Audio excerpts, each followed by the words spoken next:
Денеска пред спомен куќата на народниот херој Страшо Пинџур се одржа чествување посветено на делото кое зад себе го остави за Македонија. Страшо Пинџур е една од најзначајните личности во Македонија во поновата историја кој остави трак. Тој се бореше за македонската самостојност и самобитност. Денеска се навршува точно 75 години од неговата херојска смрт. По тој повод повеќе делегации на општина Кавадарци положија цвеќе на бистата на херојот пред неговата родна куќа во Ваташа, која сега е спомен музеј. Цвеќе положија и пред него се поклонија делегација предводена од градоначалникот на општина Кавадарци Митко Јанчев, делегација на Советот на општина Кавадарци, делегација на Сојузот на борци од народно-ослободителната борба, делегација на општинскиот комитет на ВМРО ДПМН Кавадарци и делегација на музеј галеријата. Актерот Диме Коцевски со двајца ученици и средношколци читаше извадоци од дневникот на Страшо, во кој тој запишал еден дел од времето кога бил надвор од Ваташа и потоа кога се вратил назад во своето родно место. За неговиот краток живот исполнет со учење, револуционерна дејност и рана смрт говореше Петре Камчевски, директор на музеј галеријата од Кавадарци.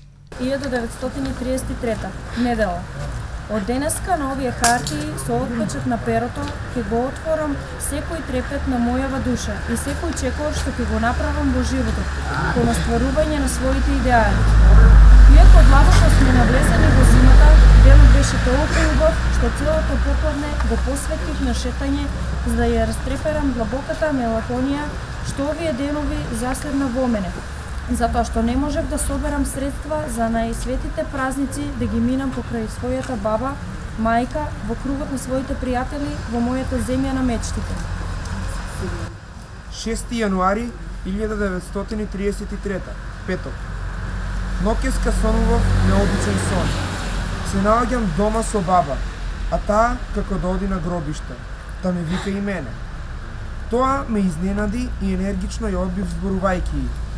Не мислиш уште од сега да одат на гробиштата на кои наскоро ќе бидам нивна собственост? Бидејќи е денеска бадник, за вечера добивме ореди. А јас ги кршев со рака сите, со тоа обновувајќи го споменот на ланскиот бадник, односно ноќта кога со другарите Б и Дж лутавме низ нашето село, кршејќи ги оревите на масата од кафеаната. Среда 18 јануари 1933. Еден митралес околу пладне што кркотеше на некоја вежба некаде во маглата, го разбуди во мене мојот воистен дух. Но сето тоа за миг стивна и пред моите очи се покажа сеништето на смртта што цел ден ме остави таговни мисли.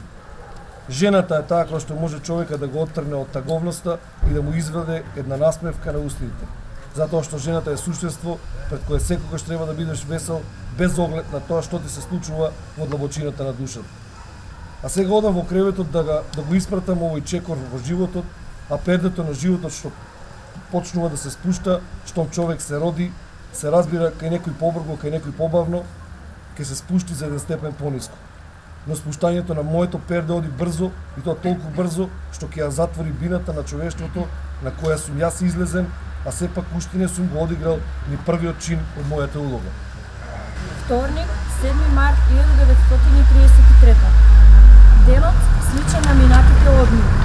Мислата што секогаш појарко се оделува, а постепено овие дни во мојата глава е македонското прашање. Да, прво, сепак морам да мислам на нацијата која мислам да ја заменам како брзина за градење на моите универзијални цели. Недела, 26 март 1933 година. Вечерта, разговор за политичката ситуација во Европа. Франција секогаш ги штитела, ги штити и ќе ги штити своите интереси. Според тоа, во неа не треба да се гледа никаков пријател. А што Македонија се уште чмае во робство, јас секогаш ќе ги презирам, а тоа треба да го прави секој македонец, силите на Антантата. Напонот на политичката ситуација врши притисок и на нашите млади срца, та затоа толку многу расправаме за војна. Од ваквата исплеткана положба мора да излезе слободна Македонија. Петок, 9 јуни 1933. Денот го минав во неработење и шетување со другарите. Идеализирав за многу нешта. Идеали, да, но прво слободна Македонија. Недела 2 јули 1933 година. Го напуштивме Крагуевац со воз. Во нашиот вагон екна песна. Си одиме во родниот крај. Заспав. Кога се разбудив, веќе бевме пред Скопје. Возот продолжи и влезе во долината на Вардар.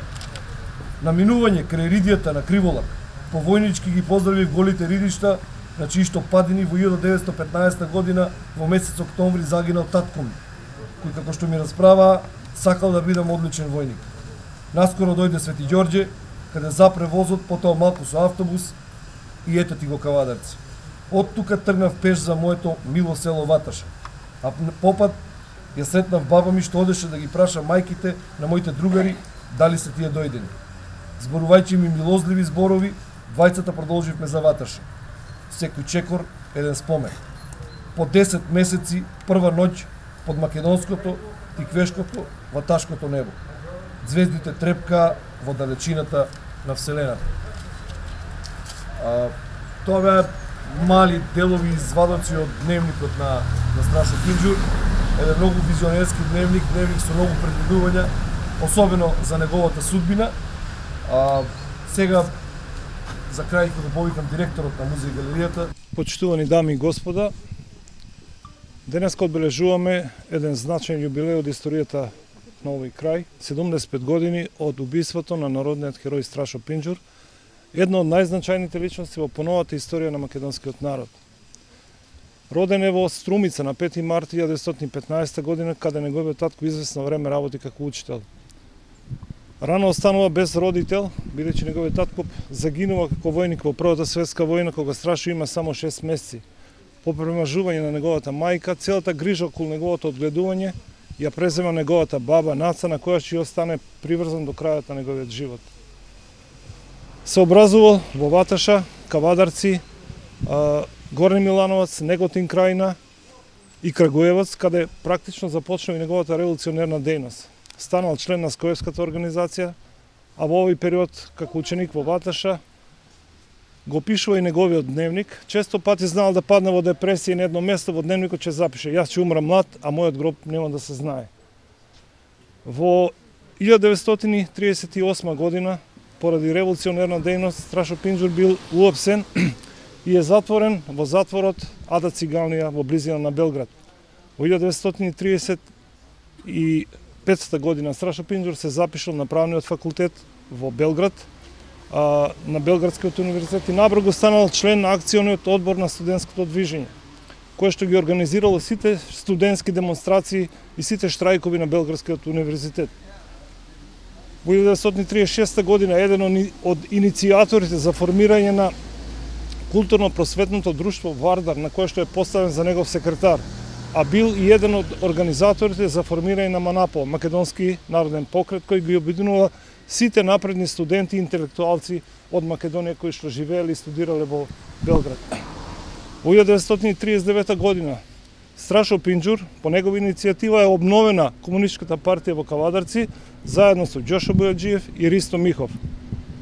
Истата таа 38 година бил уапсен и однесен во затворот Ада Циганлија. 40 година дипломира на правниот факултет. Меѓутоа, поради неговата револуционерна дејност, повторно е уапсен и повторно е затворен во затворот на Ада Циганлија. Бил пуштен непосредно пред крајот на пред почетокот на Втората светска војна. Во 1941 година Страшо е веќе член, односно инструктор на Покраинскиот комитет, а истата 1941 година е поставен и за член на главниот штаб на Покраинскиот комитет. 1942 година е веќе и член на главниот штаб на Македонија, кој што го организира револуционерното движење во овој крај. Во 1941 година, на 22 август, Страшо Пинџур е еден од организаторите на Скопскиот партизански одред, еден од првите во Македонија, а во тоа време ја врши функцијата председател, односно секретар на местниот комитет во Скопје.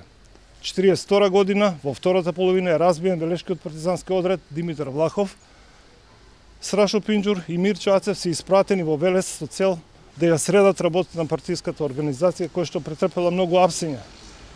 Во куќата на Јован Митрев, кај што биле сместени, најверојатно поради некоја провала, поради предавство, уапсени се и испратени во Скопскиот областен затвор. Во затворот се на инквизиторски начин страшно мачени. Страшно 2 дена бил тепан. За целото тоа време изустил само зверови. Јас сум Страшо Пинџур и тоа е доволно за вас, а Мир Чацев не изустил ниту еден збор. Во неговото малтретирање, во неговото тепање учествувал зеле Љупчо Јорданов, агент на бугарската полиција, Анто Антов и Јован Јованов. Бил тепан по раците, по главата, по телото, по нозете, кој каде ќе стигне со гумени палки и парчиња од автомобилска гума. По 2 дена интензивно тепање страшно им подлегнал на повредите. За народен херој на Македонија, односно на Југославија, е прогласен на 29. јули 1945 година меѓу првите во Република Македонија. Нека им е вечна славата на народните херои Страшо Пинџур и Мир Чацев. Страшо Пинџур е еден од најзначајните револуционери од поновата историја на Македонија. Роден е на 5. март 1915 година во Струмица, каде неговиот татко работел како учител.